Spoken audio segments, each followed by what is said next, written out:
All right, guys, we are back again with another COVID cabal. It's good to see you guys again. So much happening these last few days. Happened right as I was going on vacation. Um, and I'm sorry, guys, I had to take the vacation. I thought about commenting. I'm like, you know what? I'll wait and see what happens. Let's just let things settle a little bit. It's too much to try to set things up here. I got to enjoy the beautiful Mediterranean weather. I was in Positano, 10-year anniversary with my wife. Also, kind of a birthday celebration too, since I went out there on my birthday. So very amazing time. But yeah, all this crazy stuff going on with Musk and Trump. Um, and then as I'm coming back from the trip, you have the LA riots break out. So big things happening. We got a lot to cover today. If you guys are watching right now, drop a comment in the chat. Drop a comment in the chat. And we're gonna be covering all this stuff. Already got a question in here. Pat, how much longer do you think they can get away with poking the bear? Gavin literally said, Trump, come arrest me. We're going to talk about this, better offers. We're going to talk about this. We are going to talk about this. Bosch. Hey, I'm hearing that there's now some talk about this guy, this guy Skinner, actually running for mayor of London. We'll see what happens. We'll see what happens. I'm not sure in London that there's a political solution. I'm not sure in London anymore. But we got a lot to cover here. Let's backtrack though. We got to cover the Trump Elon thing. We have to cover this first before we get into the riots. I know the riots are the crux of things. We'll have just a little bit at the end. Talking about the Russia-Ukraine war. But obviously, the riots and the implications of that are the crux of this. But we got to cover the Elon Trump stuff first. So, first off, obviously, we have, or at least we had, I'm not sure where people stand now, two big, let's say, schools of thought on the Elon Musk thing. Or maybe you could say three. So you have the people who are taking it really seriously, like, fuck, like Trump and Elon, they're not working together anymore. It's so over. Fuck, like Trump's terrible. Trump doesn't appreciate Elon. Trump needs to just do everything Elon says, or it's, Elon sucks, fuck Elon. We don't care about him anymore. He's a terrible person. It's all about Trump, right? You have people who are like taking sides in the fight and think the fight's real and think it's irreconcilable. And then you have the people who are like 5D chess. It's 5D chess move here. Trump and Elon are actually working together. It's all part of the plan. This is all a plan to do something, right? This is my problem with this school of thought. We're going to talk about it in a second. And the other school of thought is somewhere in the middle, right? Like, it's real, it's a disagreement. Let's not make a big deal out of it, though, even though Elon is going a little bit too far. I am in the third camp here. I'm going to explain all this stuff to you guys. But first, let me talk about why I do not think they're working together, because I know a lot of guys, especially in like the Q conspiracy group, think this is all just a plan. And those of you who are OGs watching this stuff, even a psychic who I respect, Magenta, even said similar kind of thing. There's people who have been saying that Trump and Elon were working together in this, and it was all a pantomime. But here's my problem with this pantomime idea. Okay, I'm not opposed to the existence of this stuff. It certainly is not beneath Trump to engage in some sort of theater. First off, nobody has actually explained clearly what the purpose of the pantomime would be. Now, I can make an oblique argument for it. Here's the oblique argument. It would be that Trump knew that there was going to be opposition from various members in Congress. And so by having Elon go against Trump, those people will then naturally gravitate towards Elon. They're going to be looking for cover because they have to oppose Trump's bill because of their handlers, people like Rand and Massey, who we're going to get into in a second. So in order to so Elon basically goes out against Trump's bill too. So they're like, yes, now we got like big guns in our corner. We got Elon in our corner. So then they basically align themselves with Elon. And then after a spat between Trump and Elon, Trump gives Elon some, token change to the bill. And Elon's satisfied with it. And then those other Republicans are outmaneuvered because they basically gave Elon the negotiating control for their faction. And then Elon negotiated it with Trump. So it's kind of a political trap to outmaneuver him. That is my way of trying to explain how this could be a plan. Now, the problem with it is it's pretty convoluted. I don't really see how this is. First off, I don't see it. It hasn't happened yet. I'm not saying it won't happen, but it hasn't happened yet. That's the first thing. The second thing is that if Elon had just supported it from the beginning anyway, you basically would have had the same kind of situation. Elon would have been able to threaten those people, right? They would have been outmaneuvered and isolated anyway if Elon had been against them from the beginning. I don't like, and I've been looking. Trust me, I've been looking for people to explain how it's just a pageant and why it's 5D chess. If it's 5D chess, you have to be able to explain a clear motivation for taking a course of action, because there's no other route that would achieve that course of action. Nobody's even explained it. They just say they're working together. It's an act. I think people want to believe that because they want to believe that there is this super, super tight linked up plan between Trump and Elon, and that Trump and Elon are totally on the same page with everything all the time. Now, look, I am not saying that I'm 100% right about this. I'm totally open to being wrong.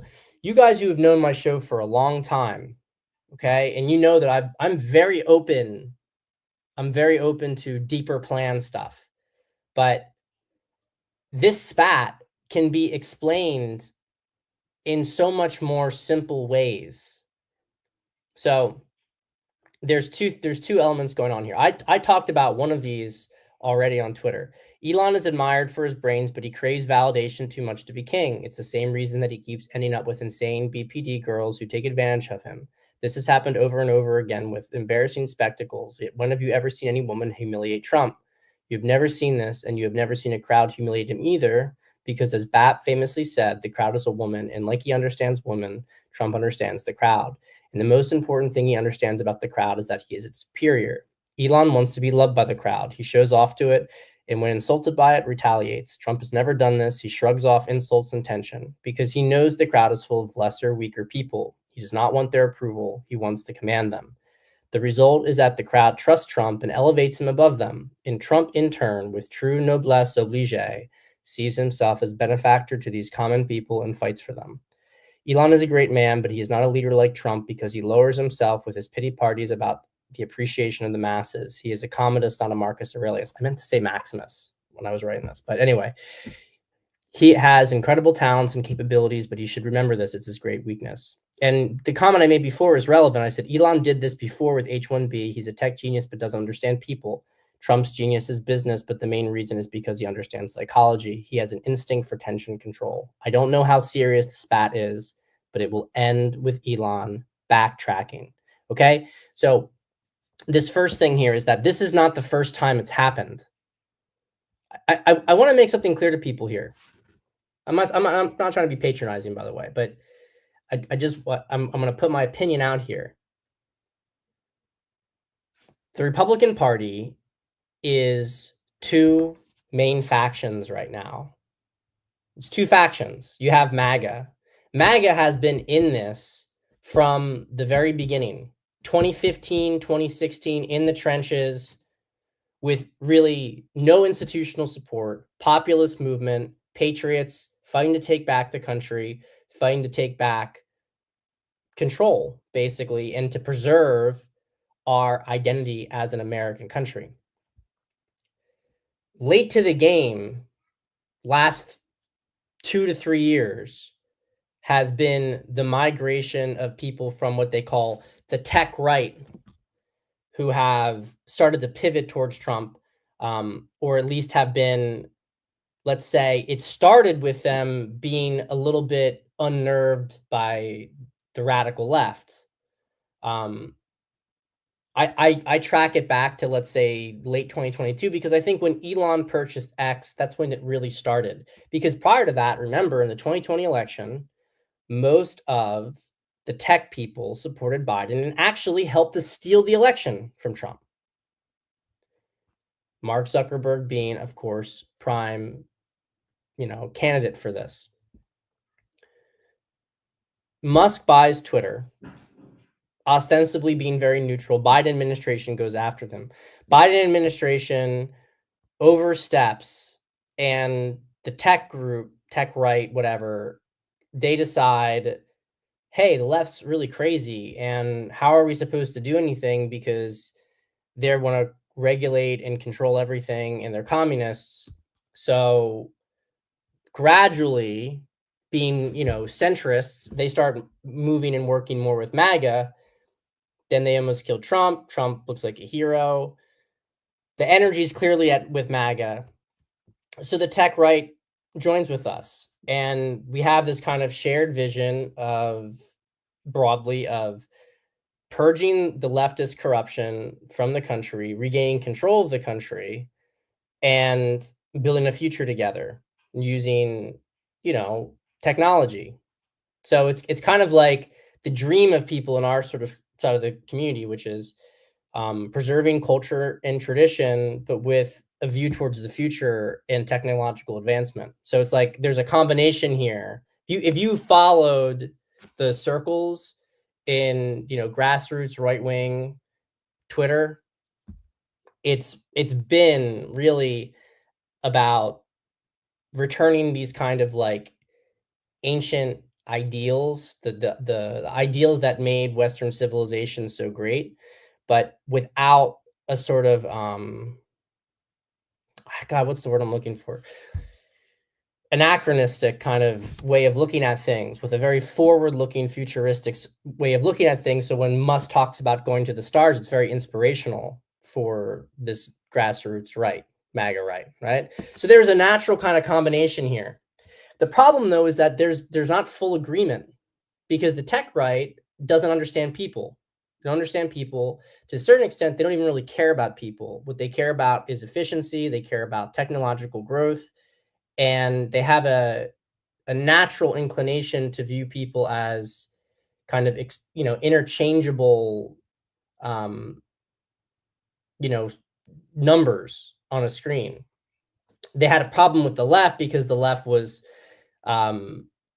clearly bringing in, I don't want to say that they viewed everybody as interchangeable numbers, but they view people in a very, very meritocratic fashion. So it doesn't matter where you're from. It doesn't matter how you come in. They just want maximum efficiency, even if it comes at cost to cohesion, which, by the way, if you're actually thinking in a more expansive manner, damages efficiency, because when you have lower trust societies, you have less efficiency. Okay. This is one of the things that the tech right doesn't get, hasn't gotten ever, may not ever get. But bottom line is that the tech right does not grasp the concept that you cannot view human beings from different groups as interchangeable parts. You can't do them. You can't do that.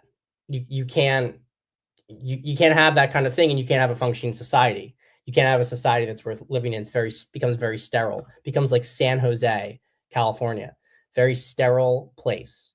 Okay, so there's always been tension with these groups, and you first saw the tension between the groups back with the H-1B spat, Christmas last year. because the tech right thought, yeah, we're obviously now, since we're making America great again, we're going to bring in everybody from across the world. We're going to expand H-1B. And MAGA's like, what the fuck are you talking about? First off, the system's corrupt. H-1B system is corrupt. And second off, the big problem is that you've had Americans who are being disenfranchised in this process. So we don't want this. We didn't vote for this. We don't only want to get rid of illegal immigration. We want to limit immigration substantially too. If someone's really impressive, they're going to come in on an O1 visa. There is some opening that maybe H-1B can be very, very much reformed and scaled back, because the difference, of course, with an O1 is that that person has already been established in the field, versus are you theoretically taking up and coming talent.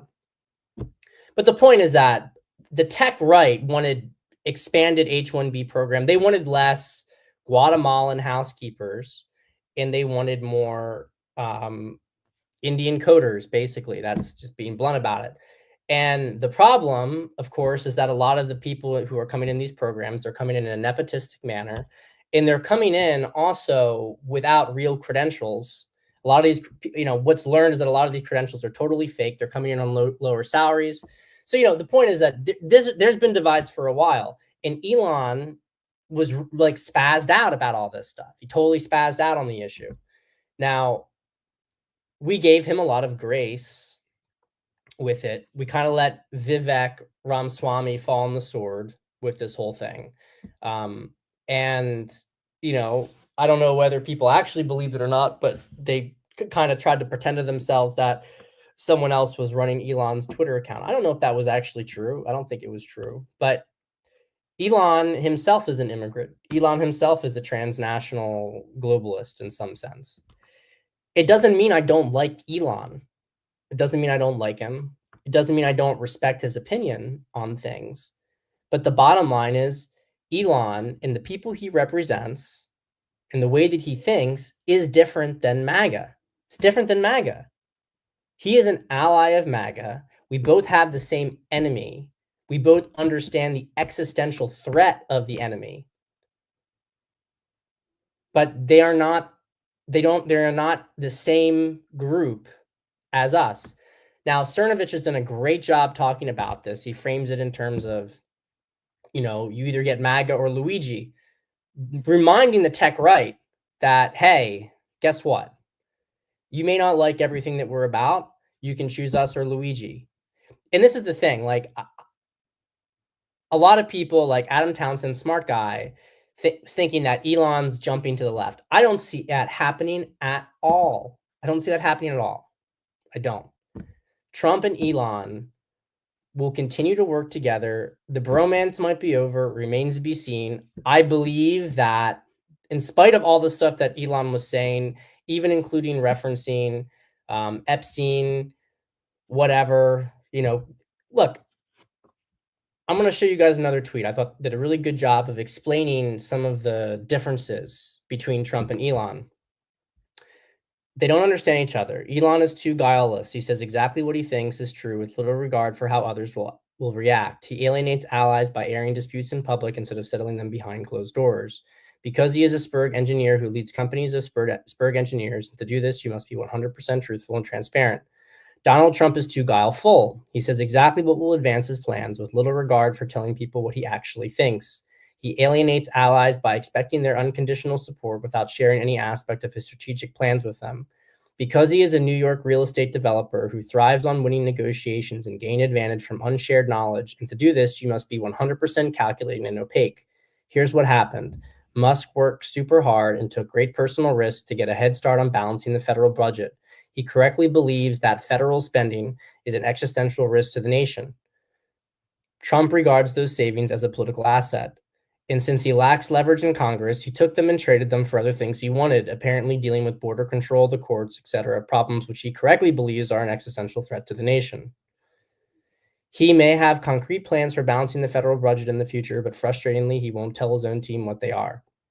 Now, there was more to this. I only have a few. I only put 10 slides on this StreamYard, so I have to choose diligently. The rest of it I didn't. He had more comments. It was good. You can read it if you want on this guy's timeline. But the point of all this, right, is Elon really did work hard. Elon is a guy who runs like 3 companies, okay? Big companies. He runs one of the biggest social media platforms. He runs the basically the biggest space company in the world. He runs the biggest electric car company in the world. And then there's like other little things too involved with solar and whatever. I mean, he's got 3 major companies and a few smaller ones. And he came to DC, took the cream of his crop, coders, went in, started cutting through USAID, started finding out where the efficiencies are, put it all up there, and he found out, like a lot of us did years ago, that Washington is totally corrupt, and a lot of these things that you want to get passed through can't get passed through. Just can't happen.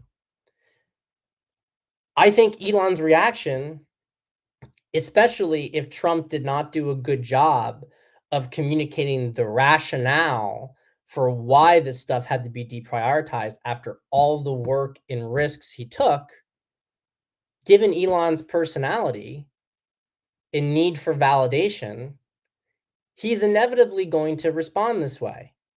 And this is why when people say it's all planned, they're working together, I don't, this is a much more plausible explanation to me.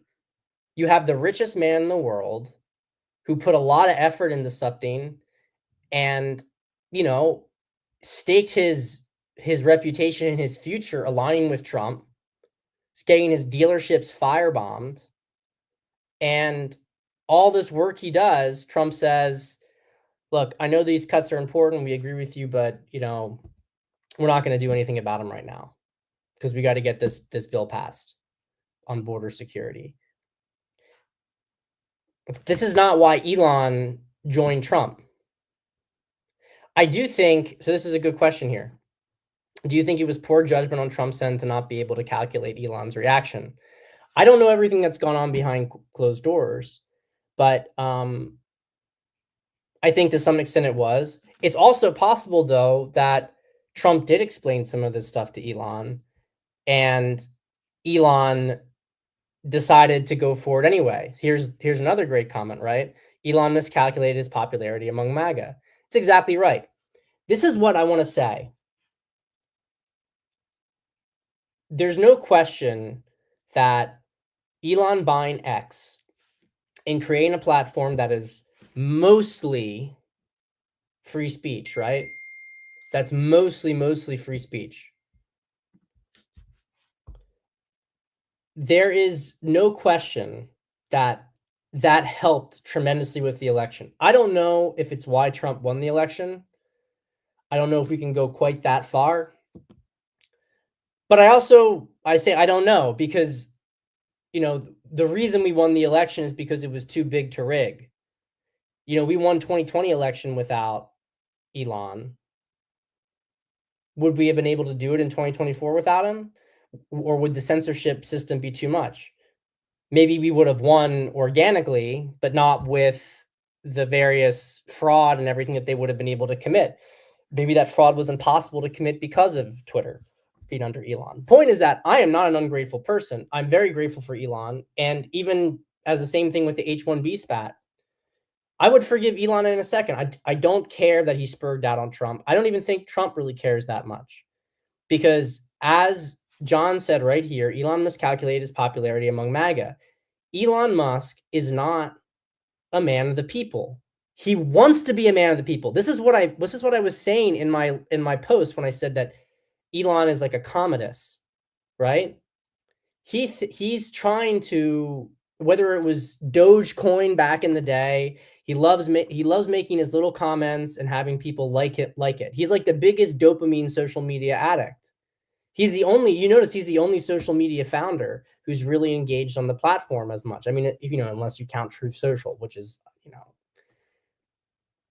and I'm not saying this to trash Elon because we all have our personalities. We all have, our pros and cons, right? Trump certainly has his cons, not a perfect man, but Trump is a master leader and warrior among the common people. He knows how to resonate with the common people. He really exudes king energy. There's only one other person in the world who exudes that same kind of king energy, and that is Vladimir Putin in Russia. And one of the things you notice is that in Russian politics, you do not ever see people attack Putin. It's a mistake to attack Putin in Russian politics. The whole spat with Prigozhin, he was Prigozhin against Gerasimov, against Shoigu, right? You had the court arguing against each other, but never touching the czar. That's I've read lots of I'm very schooled in history, especially European Romantic era history. Within the court, you do not attack the king. The nobles will regularly attack each other as they jostle for power, but you never attack the king. If you attack the king, it's over for you, because it's not about the king even so much as a person. The king is a representation of something. Trump is a representation of something that I would argue this country has not really had since Washington. Maybe Lincoln, but I really think Washington was the last individual who really has been, because Lincoln was even besieged by his own side. You know, the radical Republicans who really wanted the war were much like Lincoln was almost pulled between everything. And I think he's appreciated much more in hindsight for what he did. FDR, um, FDR may have had that same kind of energy, to be honest. He may have been more like a king. But whatever, whether you want to say he's the second or he's the fourth, or it doesn't matter. Point is that Trump has a king energy. It's very rare, very uncommon. And he is the most powerful man in the world. Elon is impressive, number 2 most impressive person in the world. But Trump has changed the course of history. And people who say I'd bank on Elon any day. Do you know what Trump Elon? Do you know what Trump could do? Elon could start to censor Trump supporters, whatever. He could do all this stuff. All Trump would have to do is tell people to mobilize and attack Elon. Like if Trump really wanted to, if he really wanted to get into like real power games, Trump has the deep loyalty to the point easily of violence of 20 million people in this country. 30 million people. There is a sizable number of people in this country who will go to war for Trump. Elon cannot command any of that. Zero of that. Okay? So it's not even Elon definitely miscalculated his popularity. We like Elon. We like him on the team. We don't want beef with Elon. We got a big enemy to fight here. Elon needs to understand his position. He is not a rival to Trump. And if he cannot understand that he can't accept that, it's going to be his undoing, because the left is never going to accept him. He only has a home in the right. But he only has a home in the right if he understands who the king is. After Trump's gone, who knows what happens. But right now, if I can rank people who are really resonating with the MAGA base, who have a good future, JD Vance obviously has been doing a great job being a subordinate for Trump. And obviously Stephen Miller is telling everybody what the Trump base wants. You know, we've had some issues with RFK. We like him in Health and Human Services for the most part. We love Elon Musk. We liked him in Doge. We like his opinion. We like his support.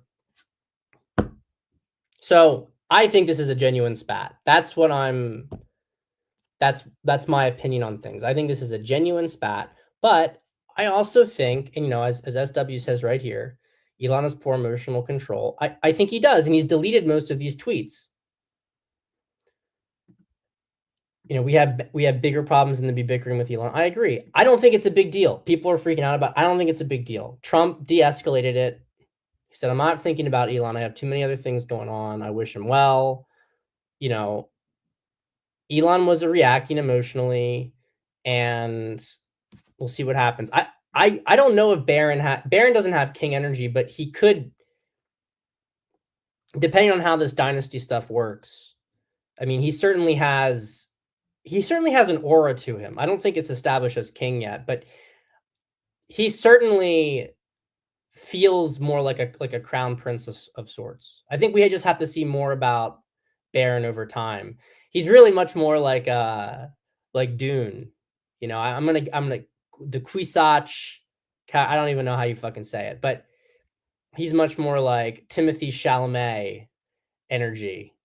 Elon sleeps 2 to 4 hours a night. So does Trump. It's well known. They both sleep like 4 hours a night. So anyway, that's the Elon Trump spat. I don't think it's a big deal. I don't think we need to dedicate any more time to it. Probably already spent too much time talking about it. There is one last thing, though, I do have to mention with it, and that is this stuff on Massey and Rand. I don't know if this was part of the plan or not, but as Cerno said, slow rolling when someone who has no intent to follow through keeps asking questions and bringing up principles. As soon as you respond to their concerns, they raise new one. This is what Massey and Rand have been doing for years. Too obvious now. Well, look, I will say absolutely here that Massey and Rand have outed themselves as clowns. I think that some people were getting upset, at Trump because Trump was going against Massey. I wasn't. I wasn't getting upset at Trump because I trust Trump more than I trust some fucking random congressman from Kentucky. If Trump has something he needs to be done, I trust it because Trump is all in. When someone's all in, even if you wish they told you more information, as that other guy said, Trump is very guileful. You can't read everything he's doing. But you have to trust in Trump. You have to trust in that he knows where things are going. He has a plan. And, I'm not saying he gets everything right, but I'm not saying that if you could talk to Trump and you could tell him what you think, that, you know what I mean? I'm not saying that you can't do this stuff, but if Trump needed certain things done, it's for a bigger picture reason, even if on the surface it doesn't seem great. But I'll tell you, I haven't trusted Rand for a long time, ever since he certified the 2020 election. Big, super conservative, certify the 2020 election. Go fuck yourself. Go fuck yourself. I learned a lot about people from who certified that election. They didn't need his vote. They didn't need his vote to certify that election. He's a sellout. I don't give a shit if you like the things he says about money. As everyone's pointing out, he voted for all these bills during Biden. All these senators. Oh, we don't know about we can approve Trump's cabinet. You approved Biden's cabinet. Like, these people are clowns. Total clowns. You either support Trump's agenda or you get the fuck out. You support Trump's agenda or you are a clown and you're owned. You're working for the opposition. They want open borders. It's clear as day right now. I don't know if Elon and them just became kind of, they were both saying the same things for different reasons, and this made them, whatever, come together, or whether there's some deeper alliance here. I don't think that it's a deeper alliance. I just think it's like a temporary convenience. So see what happens with it. But like I said, not too concerned about Elon stuff, but now we know who Massey and Rand are. Pressure is on them because they will not admit that they view illegal immigration as a crime. They won't admit it. So let's go. Speaking of illegal immigration, let's get to the meat here. I don't know that we're going to have time for Ukraine. Maybe I'll be able to get something brief on it. Doesn't matter. Riots are important. We got to use these last 20 minutes to cover the riots. So this is what I said. Another way to look at these riots is capitulation. If Newsom thought he had a chance to win in 2028, he'd never be backing them. But he and the others know they're checkmated. They know what's coming for them. That's why I've always said talk about the next presidential elections and even the midterms is irrelevant. The political paradigm we lived under is over. They chose violence because they know it puts Trump in a position where he must respond with force. Their hope is that things will spiral, and with media optics, he will lose the public in the process. The only problem for them is Trump is restrained, and everything they do is so reprehensible to the public. It just gives Trump more authority to clean house. Trump will eventually do everything they have claimed he will do this past 10 years. He will deploy the military against them, but not until they have given him the mandate of the people to do it. And over here, we have a Q post. Yes, midterms are safe. Watch CA. Okay, so if you know the Q post stuff, you know, obviously, that the timestamps are not necessary, or, are not for those specific moments in time, that they are representing things later on. I know it means also that Q posts can be, mind read things. Is it real? Is it not? But it's starting to seem like, I think a lot of people, myself included, thought these posts were referencing around 2020, but it seems very apparent now that the lag is like it's like a 9-year lag or something like that. 8-year, like it's a we're in the moment now where a lot of these posts are referring to. So it's like we've been seeing all this stuff ahead of time. Um, so this stuff is it's a big question. Well, I gotta address this comment first. All due respect, I know you've been through a lot of pain, suffering, fighting for the cause, but Trump is not playing chess for MAGA. He's playing a different game now. All the signs were there before the election. Now we're seeing them come to fruition. He's just another member of the club. Look, man, I am very open to this possibility. I'm just saying that I see zero evidence of any of this stuff happening. I mean, everyone was talking about, same people were saying he's in bed with Israel. He's doing everything for Israel. And then he totally alienated Israel. He humiliates Netanyahu on the national stage. Israel's support is falling dramatically.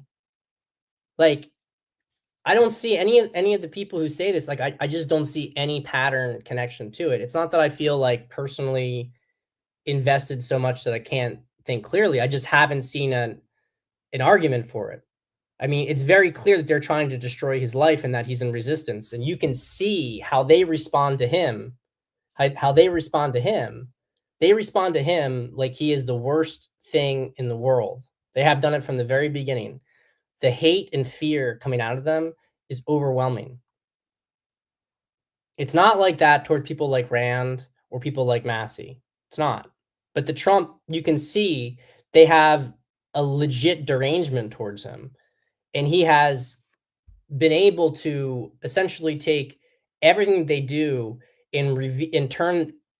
He's been able to reveal everything so that you can see that they are a complete inversion of everything that is good. To me, this is just, it's clear polarization.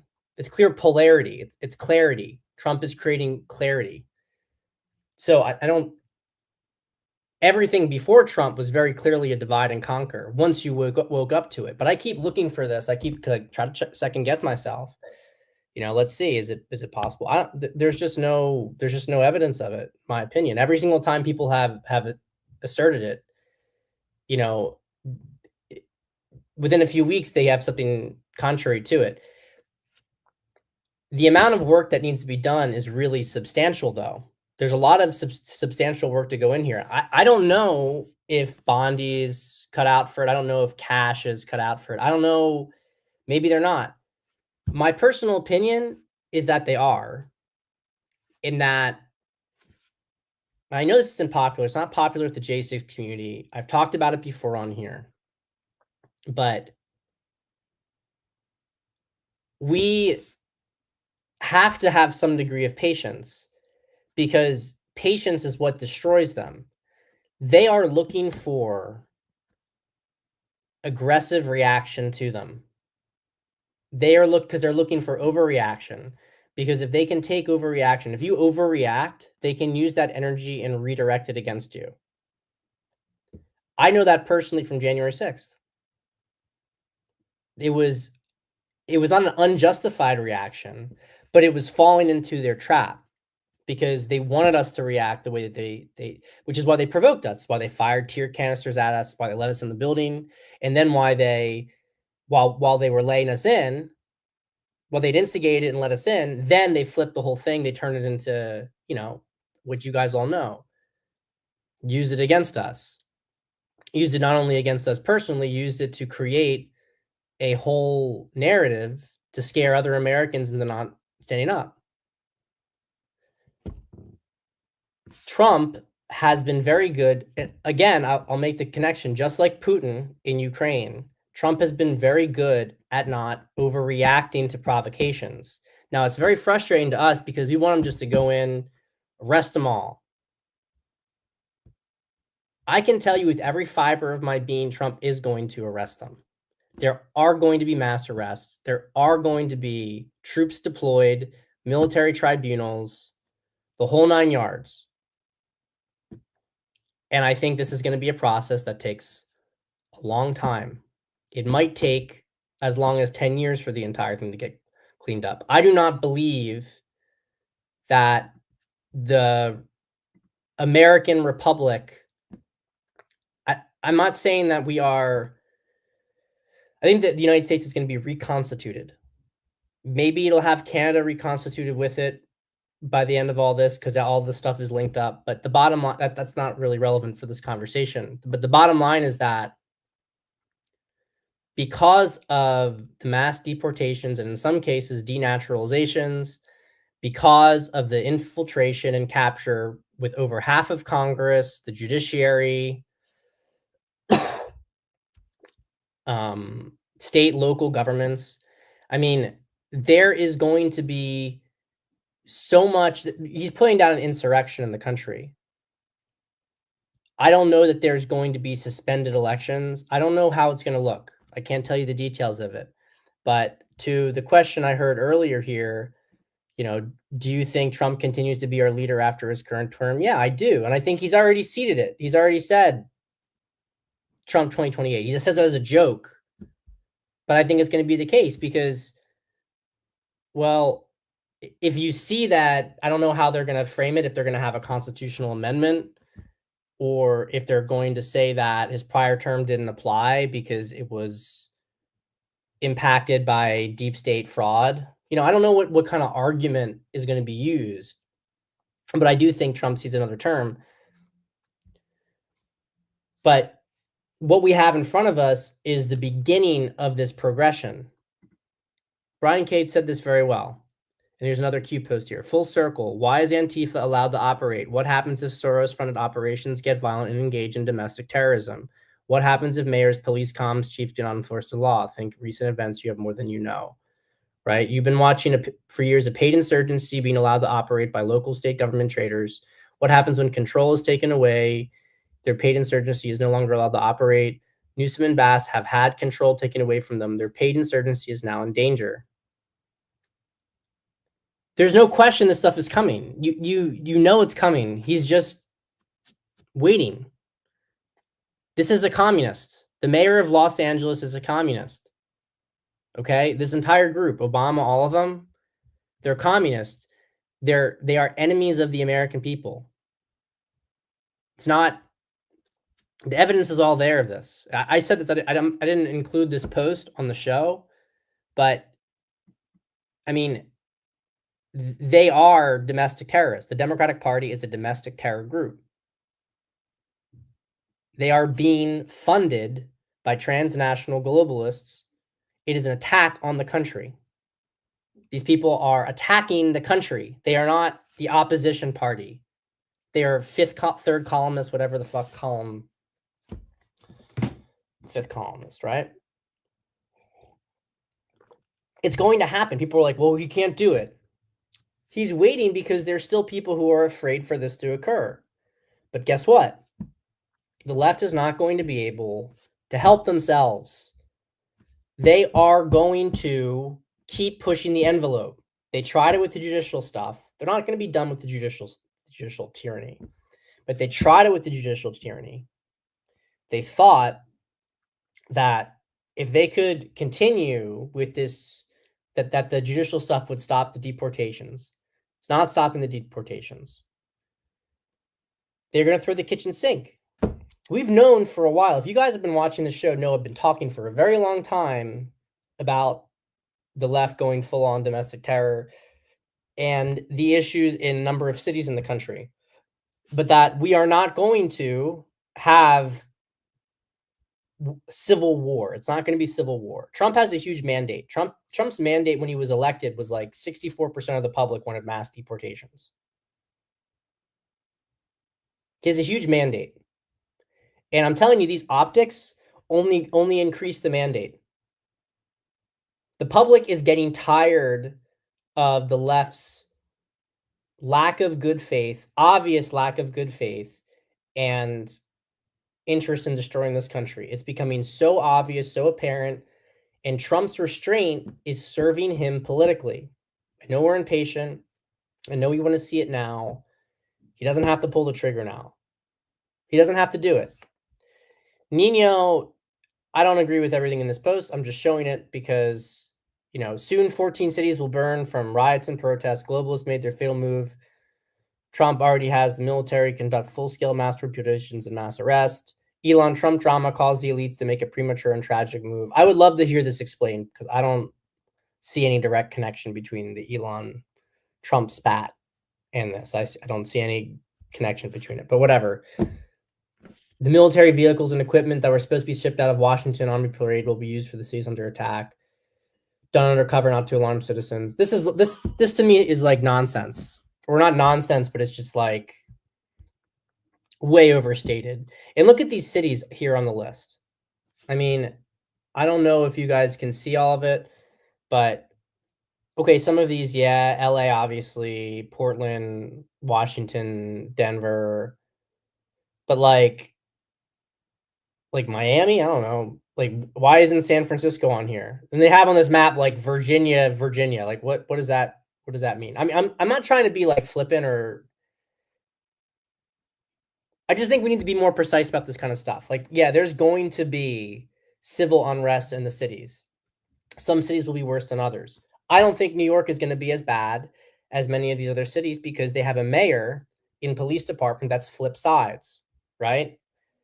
So New York is not going to be as bad as a lot of the other cities, which are in full-blown adversarial mode to Trump. Miami is also not going to have that because their mayor is not adversarial to Trump. It's only where there's local infiltration that you're going to have a really serious problem.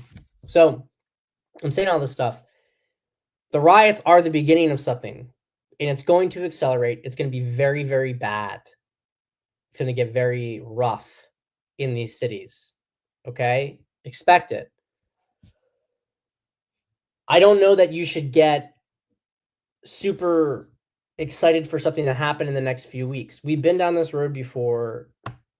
We know there's been a million times where people have said, you know, now it's time, mass arrests are happening, everybody's. Look, Trump post here. Once great American city, LA, has been invaded, occupied by illegal aliens and criminals. Now violent insurrectionist mobs are swarming and attacking our federal agents to try to stop our deportation operations. But these lawless riots only strengthen our resolves. I'm with all these people in my cabinet in coordination with other departments and agencies to take all necessary action to liberate Los Angeles from the migrant invasion, to put an end to these migrant riots. Order will be restored, illegals will be expelled, and Los Angeles will be set free. Thank you for your attention to this matter. And then this guy is talking about, you know, framing the LA as occupied territory, laying legal and psychological groundwork to invoke federal war powers, blah, blah, blah. Insurrection Act, domestic military ops under liberation banner. I agree with all this stuff. I agree with it. I'm just saying, don't expect things to, I think things will accelerate recently. I do. But we also need to be patient and not expect everything to happen overnight, because the whole thing here, the whole point of this, okay? The whole point of all of this is to have this play out in a manner that the public, how do I put this? That the public is going to be fully behind. And I want to say, you know, when we talk about the plan, how does one reconcile theories of patriot control with kinetic events like the one we're seeing in California? Game theory. When you understand the enemy's playbook, you can provoke the reaction and map the counters. Patriots aren't telling us the future, they're creating it. I appreciate this post because it said more clearly something that I've said for a while, which is that we're in control of the board. You can know how somebody else is going to respond. Trump has been sieging the deep state.